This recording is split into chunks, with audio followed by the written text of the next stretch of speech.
Hello students, आप सभी का समक्ष एकेडमी में स्वागत है। और जैसे कि अपन पढ़ रहे हैं मतलब अभी जो चल रही है हिस्ट्री में चल रहा है मध्यकालीन भारत में आज अपन एक नया वंश शुरू करने जा रहे हैं, लोधी वंश। लोधी वंश में अपन सबसे पहले पढ़ेंगे बहलोल लोधी। अपने इससे पहले अपन ने सैयद वंश पढ़ा था, तो सैयद वंश में इतना ज्यादा कोई एक शासक इतना ज्यादा मतलब समृद्ध नहीं था कि उसपे ज्यादा मतलब डिटेल में पढ़ा जाए। पर लोधी वंश में अपन सभी को डिटेल में पढ़ेंगे। लोधी मतलब पहले अपन पढ़ेंगे बहलोल लोधी। और लोधी वंश के 3 संस्थापक बहुत ज्यादा महत्वपूर्ण माने जाते हैं। उन तीनों मतलब जो संस्थापक हैं उनके बारे में अपन डिटेल में जिक्र करेंगे। आज पढ़ेंगे अपन बहलोल लोधी। बहलोल लोधी लोधी वंश का संस्थापक माना जाता है। इसने दिल्ली में लोधी वंश की स्थापना की थी। बहलोल लोधी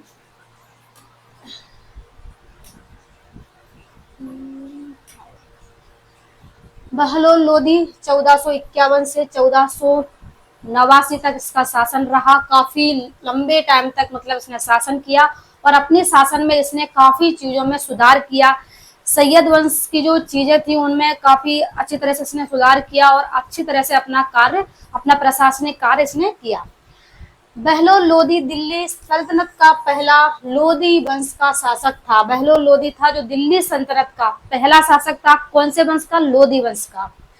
दिल्ली सल्तनत में खैर पहले भी कई वंश शासक कर चुके हैं, पर ये दिल्ली सल्तनत में लोधी वंश का पहला शासक था, जिसने 1451 से 1489 तक शासन किया। जिसने 1451 से लेकर 1489 तक शासन किया और बहुत अच्छा खासा इसका शासन रहा दिल्ली पर। उसने सैयद वंश को समाप्त कर लोधी वंश की स्थापना की और दिल्ली सल्तनत को पुनः जीवित किया। मतलब इसने दिल्ली में सैयद वंश को समाप्त किया और लोधी वंश की स्थापना की। वो बताया जाता है दिल्ली को मतलब पुनः जीवित किया। मतलब सैयद वंश में इतना ज्यादा विकास नहीं था, तो इसने इस लोधी वंश की स्थापना करके इसलिए बताया जाता है कि दिल्ली को पुनर्जीवित किया। मतलब जिस तरह से की प्रशासनिक नीतियां चल रही थी, इसने उस प्रशासनिक नीतियों को समाप्त करके अपनी प्रशासनिक नीतियों को शुरू किया और एक नई दिशा दी दिल्ली को। इसलिए इसने दिल्ली को पुनः जीवित किया।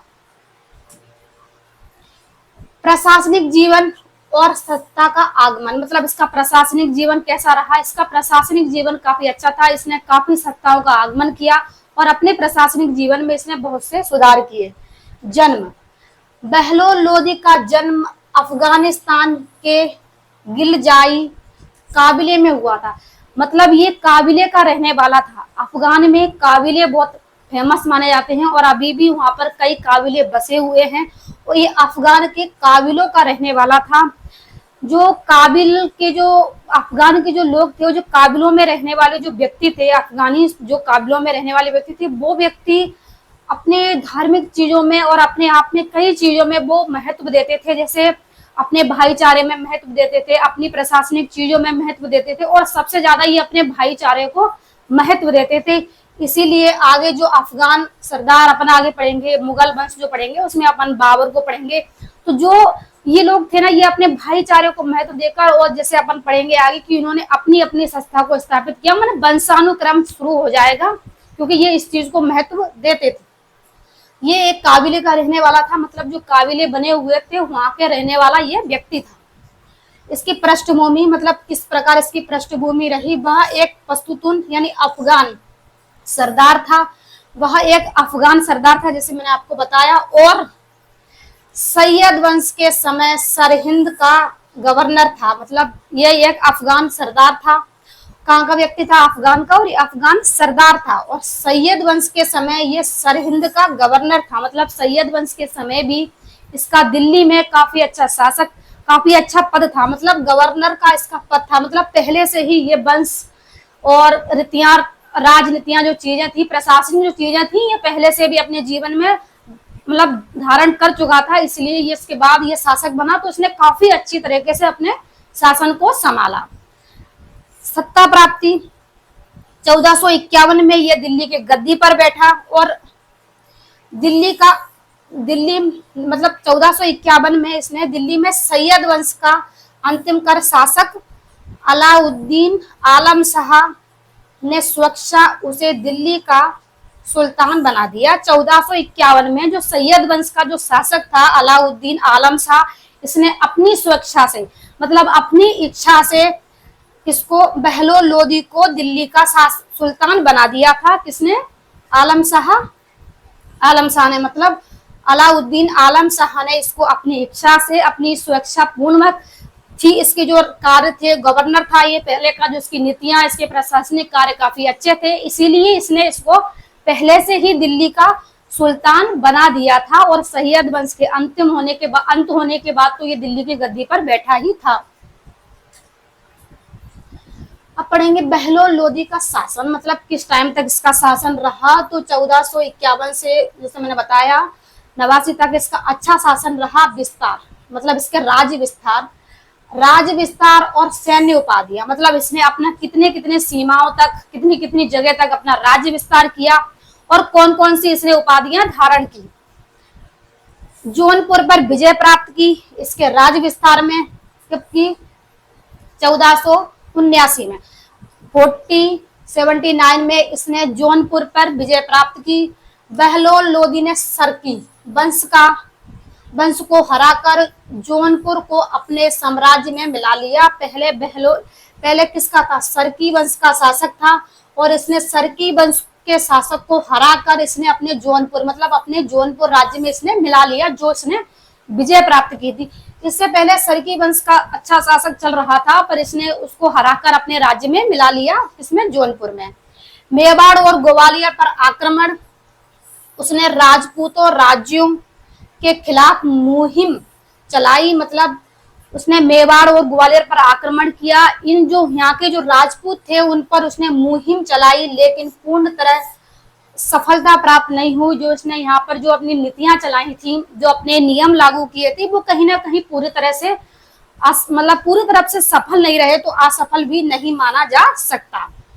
दोवार के क्षेत्र मैंने बताया, तो दोवार के क्षेत्र जो तटीय इलाके होते हैं, दोवार के क्षेत्र बताए जाते हैं, दोवार के क्षेत्र पर इसने नियंत्रण किया। जैसे उसने पंजाब, उत्तर प्रदेश कई हिस्सों को अपने अधीन कर लिया। जो तटीय जो द्वार के जो क्षेत्र थे, तटीय जो इलाके थे, उन पर इसने नियंत्रण किया। जैसे पंजाब और उत्तर प्रदेश के जो कई हिस्से थे, पूरी तरह से नहीं पर जो कई हिस्से थे, वो इसने अपने राज्य में मिला लिए। जैसे बताया काफी अच्छा रहा उसका राज्य विस्तार। अब चलेंगे प्रशासनिक सुधार, मतलब उसने अपने जो कार्य में, हर शासक अपने कार्य में कुछ ना कुछ प्रशासनिक सुधार करता है। तो इसके प्रशासनिक सुधार थे अफगान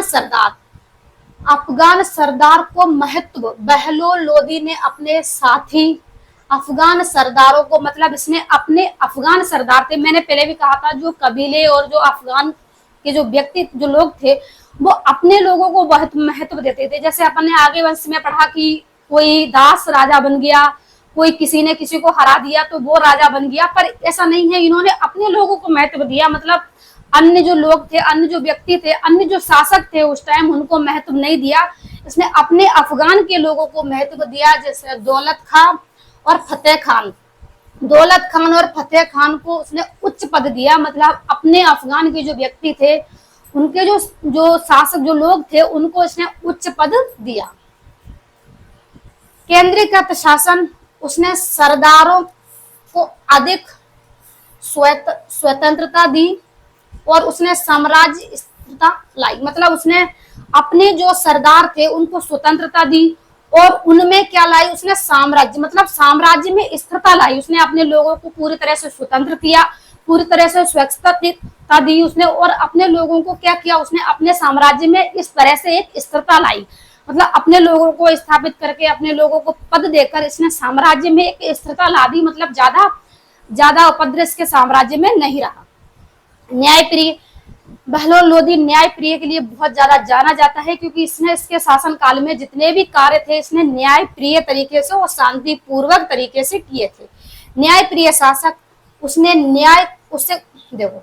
न्याय की पुजारी, मतलब बहलोल लोदी को न्याय का पुजारी कहा जाता था, क्योंकि वह गरीबों और किसानों के हित को ध्यान में रखकर कार्य करता था। मतलब इसने अपने शासनकाल में जितने भी कार्य किए, गरीबों और किसानों को हित में रहकर कार्य किए, इसलिए इसे, और जितने भी न्याय न्याय सुधार थे, प्रशासनिक जो सुधार होते थे, न्याय के जो कार्य होते थे वो उसने काफी अच्छे तरीके से किए, इसलिए इसे न्याय प्रिय कहा जाता था। पढ़ लेते हैं इसकी कुछ धार्मिक नीति, जैसे इसके धार्मिक कुछ नीति होंगी। सुन्नी मुसलमान, सुन्नी मुस्लिम का समर्थन, वह एक धार्मिक मुस्लिम था, मतलब ये जो था ना ये सुन्नी मुस्लिम था, तो इसने सुन्नी मुस्लिमों का समर्थन किया और वह एक धार्मिक मुस्लिम माना गया। और उलेमा, उलेमाओं मैंने बताया था कई बार, उलेमाओं का जिक्र किया था, उलेमाओं का सम्मान करता था। उलेमा होते तो उलेमा वो व्यक्ति होते थे जो धार्मिक निर्णय लेते थे, धार्मिक निर्णय लेते थे, धार्मिक चीजों में सुधार करते थे। तो ये क्या करता था, उलेमाओं का सम्मान करता था, मतलब जब भी ये अपनी गद्दी पर बैठा तो पिछली बात है इसने अपने नाम का खतवा पढ़वाया होगा, उलेमाओं की अनुमति ली होगी। धार्मिक मुस्लिम धर्म में जो धार्मिक लोग थे, धार्मिक चीजों को सिखाते थे, उनको उलेमा कहा जाता था। जब ये सुन्नी मुस्लिम धर्म का समर्थन करता था तो ये उलेमाओं का इसने अपने अपने शासनकाल में काफी सम्मान किया, मतलब धार्मिक लोगों को इसने सम्मान दिया।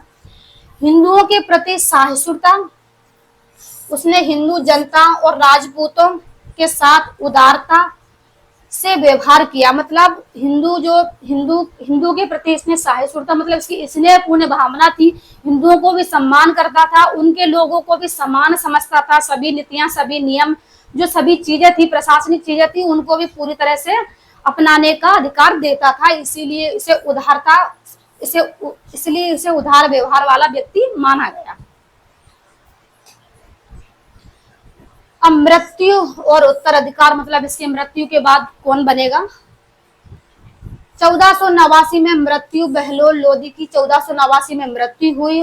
उत्तराधिकारी बहलोल लोदी का बेटा सिकंदर लोदी, जो इसके बाद लोदी वंश का संस्थापक बनेगा। ये भी काफी अच्छा एक संस्थापक के रूप में उभर कर आएगा, काफी अच्छा कार्य करेगा। 1489 से 1517 तक किसका शासन रहेगा, बहलोल लोदी के बेटे सिकंदर लोदी को, जो अपन इसके बाद अगली क्लास में पढ़ेंगे। दिल्ली का अगला सुल्तान बनाया, किसको बनाया, सिकंदर लोदी को। उसने लोदी वंश को और मजबूत बनाया, मतलब सिकंदर लोदी ने लोदी वंश को और ज्यादा मजबूत बनाया।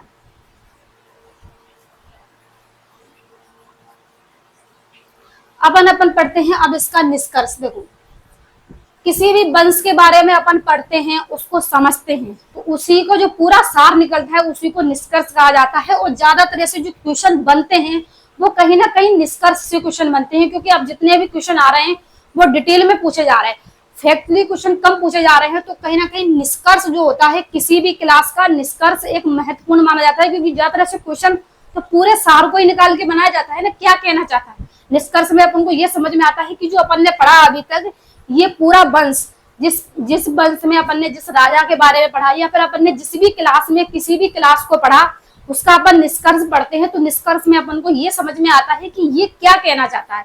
अपन जब कोई पैराग्राफ लिखते हैं तो उसका निष्कर्ष लिखते हैं, तो निष्कर्ष में अपन थोड़े शब्दों में ये लिख देते हैं कि इस पूरे पैराग्राफ ने क्या कहा। तो इसीलिए पढ़ते हैं निष्कर्ष में, इस पूरे निष्कर्ष में इस वंश ने क्या कहा।